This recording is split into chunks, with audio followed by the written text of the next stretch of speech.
Why do we have to always give glory to God? Pag-usapan po natin yan sa devotion natin na ito.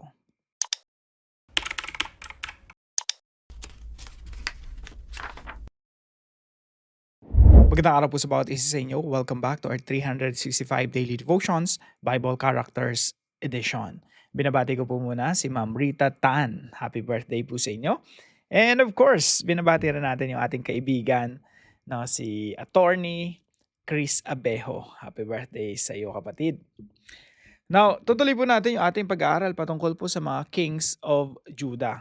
Nung mga nakaraan po, pinag-aralan natin mga hari ng Israel, yung Northern Kingdom. Ngayon naman po ay tinatapos natin yung mga hari ng Southern Kingdom. So ngayon po ay nakay Amaziah na tayo. At si Amaziah po ay anak ni Joash. So ano po ba yung istorya ni Amaziah? Now, sabi po dito sa 2 Chronicles chapter 25, verse 1 and 2. Amaziah was 25 years old when he began to reign, and he reigned 29 years in Jerusalem.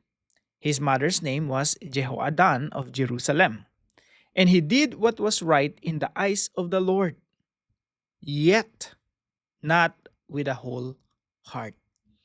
Now, yung una po nating katuruan ngayong araw ay ito po. Half-hearted obedience is dangerous. Mapanganib po yung pagsunod sa Diyos pero half-hearted lang, kalahati lang, or partial obedience lang. Yung ating Panginoong Jesucristo po kasi, pag humingi siya sa atin, He's not asking a portion of our lives. He's not asking for a portion of your time. Hindi humihingi ang Panginoong Jesucristo ng kaperaso lang ng ating resources, ng energy natin, kaperaso lang ng panahon natin, kaperaso lang ng buhay natin. Or kaunti lang na pagsunod sa atin. Remember, Jesus Christ is the Lord of all. And He requires all of us to submit all of our time, life, energy under the Lordship of Jesus Christ. So, yung partial obedience or half-hearted obedience, ito po ay hindi obedience. Ito ay kulang sa harapan ng Diyos. At ito po, in fact, ito po ay mapanganib sa atin. Ito po ay ikapapahamak natin. Makikita po natin yan sa buhay ni Amaziah. Si Amaziah po, sa una lang sumusunod sa Diyos. Pero eventually, hindi na siya nagpatuloy sa Panginoon at sumusuway na siya sa Diyos at in fact sumamba pa siya sa mga Diyos-Diyosan. Just imagine that, no? Nagsimula ka ng maganda, nagsimula ka ng maayos, pero sa dulo ng iyong buhay,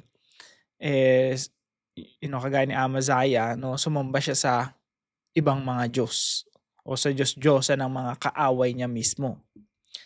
So, ganun din po sa atin mga kapatid, no? Half-hearted obedience is dangerous. Kung susunod ka sa Panginoon, itodo mo na. Susunod ka na rin lang sa Panginoon, wag na yung kalahati lang, no? Ibigay mo na lahat. After all, yun yung, kung meron ka man desisyon na hindi mo or you will never regret, ito yung magdesisyon ka na, Lord, I will follow you. Yan yung desisyon na hindi mo pagsisisihan. At kung yan yung desisyon na hindi mo pagsisihan, ba't hindi mo pa itodo? No? Ibigay mo na lahat. Lord, susunod ako sa inyo. Buong buhay ko, iaalay ko sa inyo. Yan yung pinaka-sweet na pagsamba sa Panginoon, yung sinasabi mo, Lord, I offer you all of my life. I offer you my wholehearted obedience.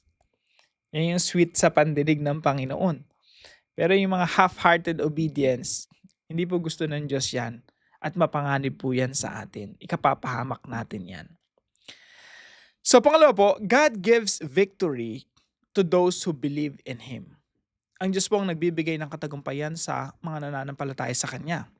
Si Amaziah po, makikita niyo po sa umpisa, no? Talagang masunurin siya sa Panginoon. So, nitong mga panahon na ito, sa 2 Chronicles 25, kinakailangan ni Amaziah makipagdigma sa mga Edomites.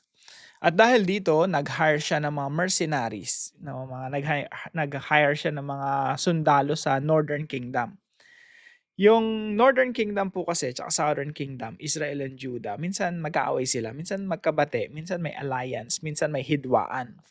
During this time, okey naman sila, in good terms naman sila. Sabi ni King Amaziah, "Okey, mag-hire ako sa inyo ng sundalo ha, 100,000 magbabayad ako ng 100 talents of gold, ay silver." So that's 100 times 34 kilograms of silver. So meron na siyang army. Tapos may army pa siya ng Judah, may army siya ng Israel, sasalakayin nila yung Edom. Pero sabi ng Diyos sa verse 7, "But a man of God came to him and said, O king, do not let the army of Israel go with you, for the Lord is not with Israel." So sabi ni Yahweh sa kanya sa pamamagitan ng propeta, bakit mo pa kailangan ng tulong doon sa Israel? Hindi ko naman sinasamahan yung Israel. Hindi ko naman sila kumbaga, I'm not with them. Hihingi ka ng tulong doon sa mga Israelita, isa pa yung mga Diyos-Diyosan yung sinasamba. So sabi ni Amaziah, paano na yung binayad ko? Bayad ako ng 100 talents of silver. So sabi nung propeta, "The Lord is able to give you much more than this."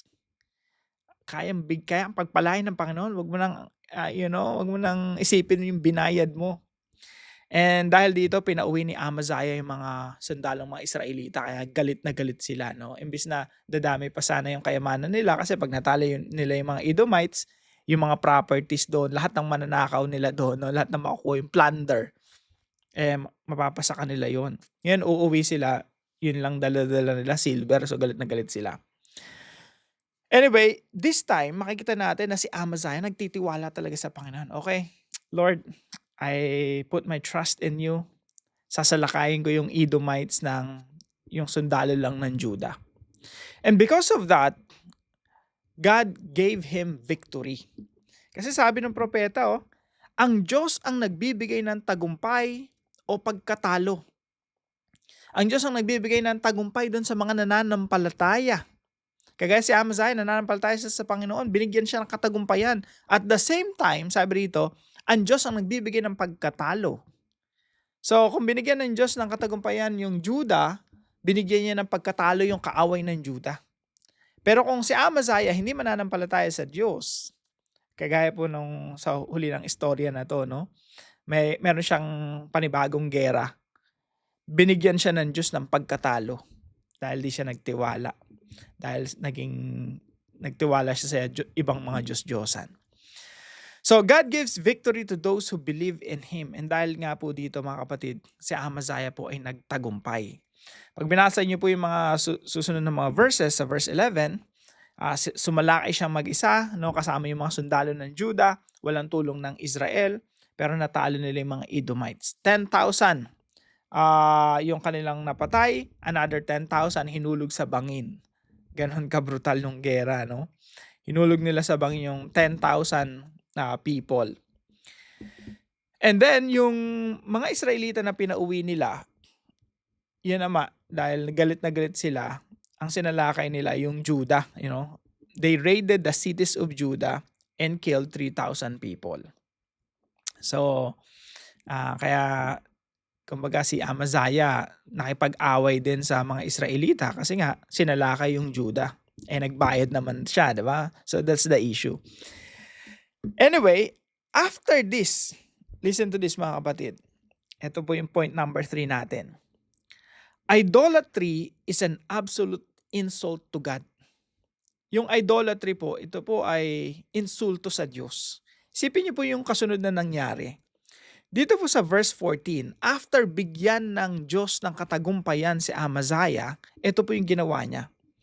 After Amaziah came from striking down the Edomites, he brought the gods of the men of Seir and set them up as his gods and worshiped them, making offerings to them.